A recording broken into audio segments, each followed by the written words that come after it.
car early, I love to listen to the morning shows, the Breakfast Club, and a Rickey Smiley morning show, but I don't like to necessarily listen to them when they talk about politics. Well, this particular day, Rickey Smiley had Tamika Mallory, who is an activist and an author, on to talk about her new book. And while they were having a conversation, Rickey, highlighted that during the political season when he was staunchly supporting that of Vice President Kamala Harris, he was clowned. And he asked her, how do you deal with that? So check this out. I have to ask you this because I got clowned really bad for supporting Kamala Harris. Like you would not believe some of the backlash I got just for supporting her, and how the clown emojis or whatever. So how do you deal with criticism within your own community while you're fighting for freedom? How hard was that for you to process? Yeah, and I talk a little bit about that in the book. I think that, Rickey, first of all, ignorance is at an all-time high. And I once said that I thought that sexism for a black woman can be even worse than racism because the way in which we are attacked is something that is just unbearable at times. I would say that for me, it is very frustrating to have to deal with the internal hate. But one of the ways that I'm able to compartmentalize is to recognize that our people have been traumatized so much, and it is more difficult to fight the oppressor than it is to fight one another. And so we often project onto one another our pain, the confusion, the trauma. And so I've tried to not allow myself to take it personal, but it's certainly... There may be some pain. There may be some trauma. But the confusion is really based on about Stockholm Syndrome, which is black folks for so many years have sided with their oppressors more than what actually makes sense, right? So it's easier to just take at face value what someone tells you. But what about when they tell you that they're going to do something and they do? It sounds good. We're going to do this. We're going to do that. It sounds good, advantageous to you and the loved ones that you know. But when they've done the opposite, which has actually been more detrimental to your community, and then you continue to give them the authority over you by continuously voting for them for 60 years. What? Does any of this make sense?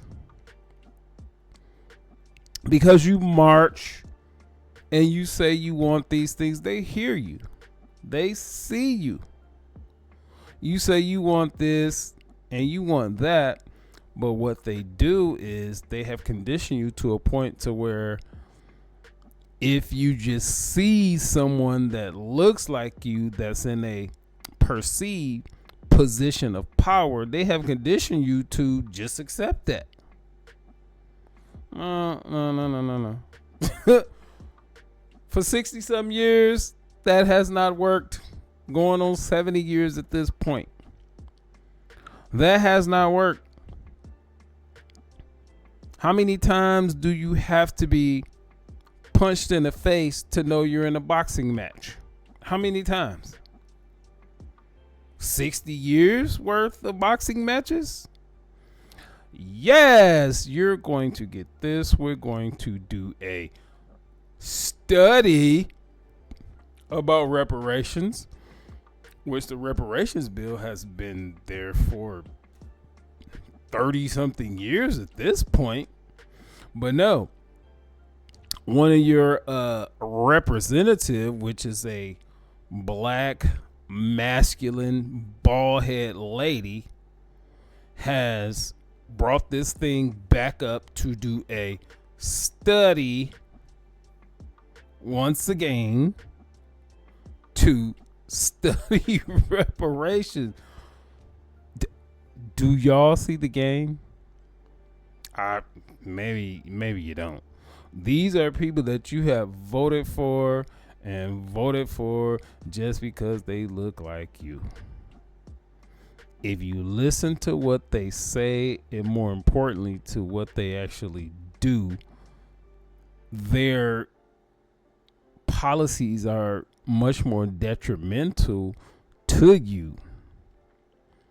They don't want anything to do with you. They don't want anything from you except your vote.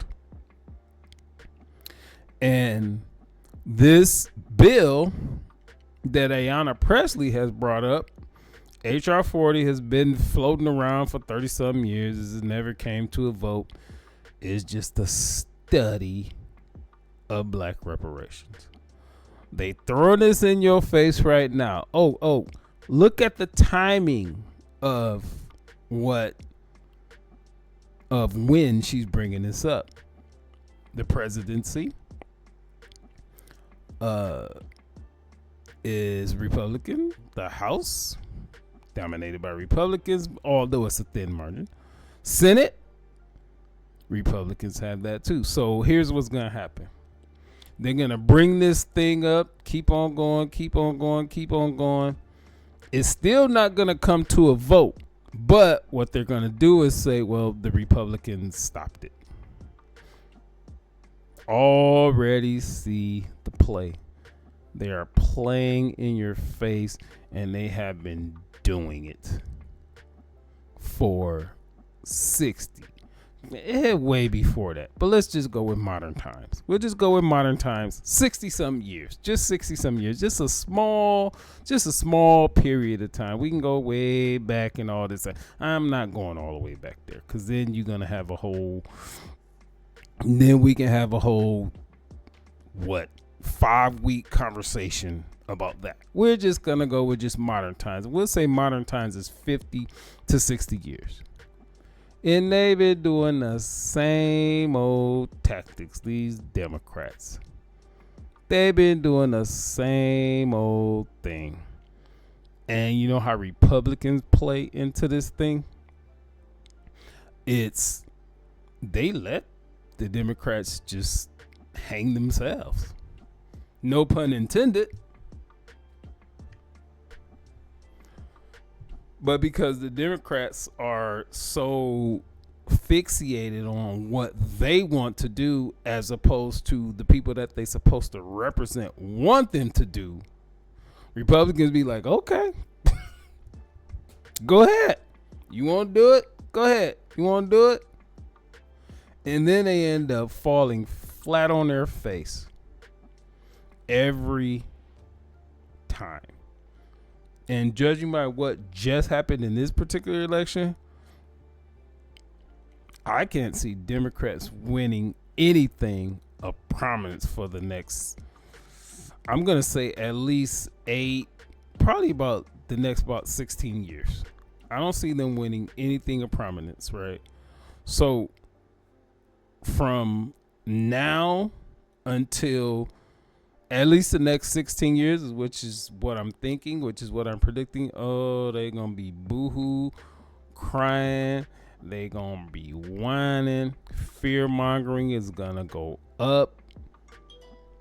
And they're doing everything they can to sabotage what this president is trying to do, as opposed to wanting what's best for the country.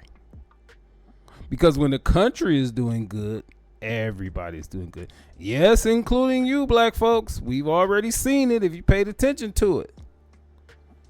But it is what it is. We have all this fear mongering and all this stuff because that's the tactic they're trying to do. But as we can see, that stuff is just not working. It's just not as effective as it used to be. Of course, you're always going to have some people that still buy into that fear mongering and all these type of things, but for the most part, it's just not as effective as it used to be.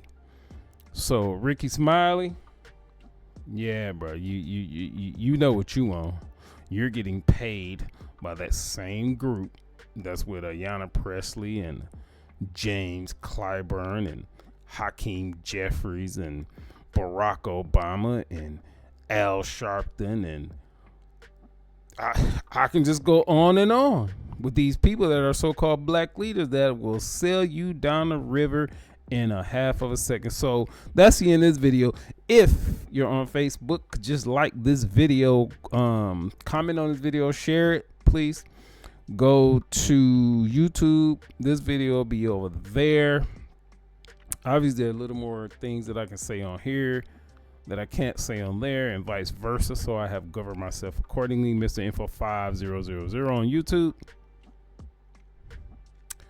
Peace.